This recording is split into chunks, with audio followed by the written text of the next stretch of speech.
పరిశుద్ధ అంటే ఏమిటంటే దేవుడు ఏంటో అది పరిశుద్ధత అంటే. దేవుడి క్యారెక్టర్కి భిన్నమైంది ఏదైనా అపరిశుద్ధమైంది. సపోజ్ మీరు ఇక్కడ నిలబడి ఒక పాట పాడారు, అది దేవుని క్యారెక్టర్కి అనుగుణంగా లేదనుకోండి, లిరిక్లో ఒక లైను, అది అపరిశుద్ధం. Please understand. అందుకని దేవుని సన్నిధిలో పాడినా మాట్లాడినా జాగ్రత్తగా ఉండాలి, ఒళ్ళు దగ్గర పెట్టుకోవాలి.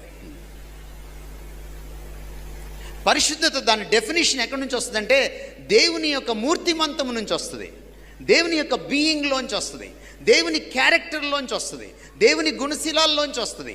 What God is, that is holiness. Holiness is God likeness. పరిశుద్ధత అంటే ప్రభు లాంటిది.